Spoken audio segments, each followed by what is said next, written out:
welcome you to the Moves Magazine 2017 Power Women Celebration. I'm so happy to be here, and thank you so much to New York Moves for this honor. I have a 6-year-old son who I brought up with me to New York. I live in DC. I said, well, I'm going to a dinner about power women. He said, you don't have any superpowers. To which I said, oh yes, I do. I'm a woman. I think it's so important to have a strong role model for our future generation. As I get older, I feel a responsibility to give back and be that role model. Change in healthcare is going to come from us, from women. And I think the measure of our power is the power that we enable in others.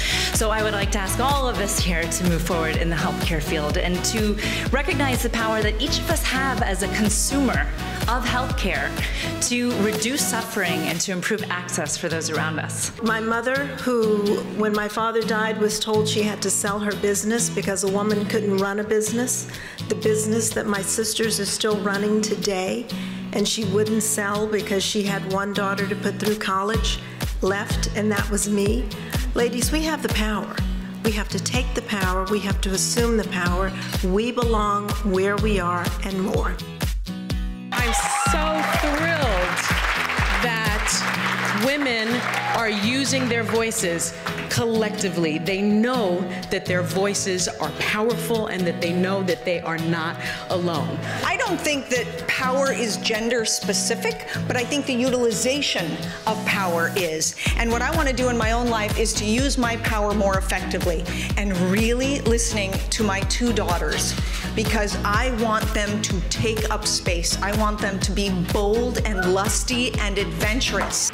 Amber Sainsbury, who runs Dramatic Need, the charity I work for when I can, has spent the last 10 years of her life creating Dramatic Need, which works in the townships of South Africa and helps traumatised children, especially girls, find a voice and learn to conquer the trauma that's been imposed on them. She's truly worth your attention tonight. Please welcome Amber Sainsbury.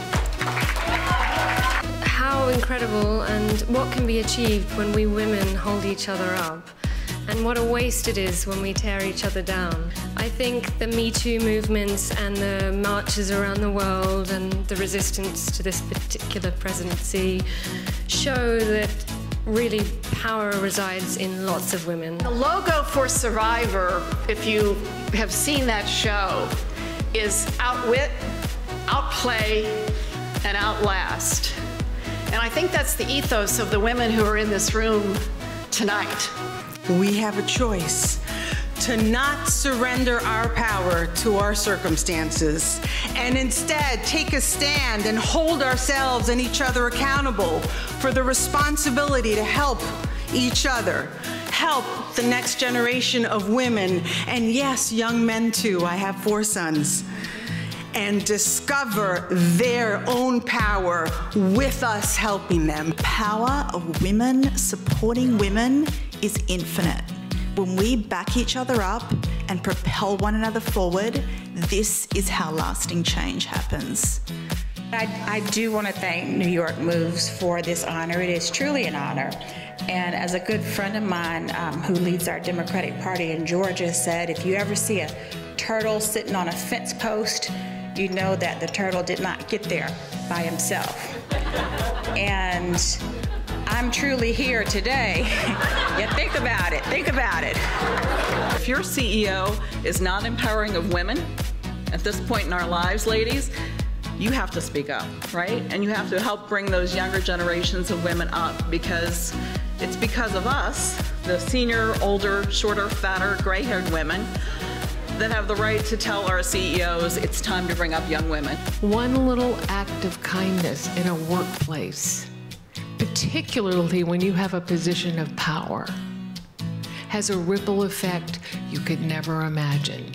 So I challenge all of us to be the pebble. Thank you, it was a wonderful evening. I'm getting ready to have a little girl, and it's just so cool to see a room full of women that are gonna make it better for her. So I'm gonna go cry now, thanks.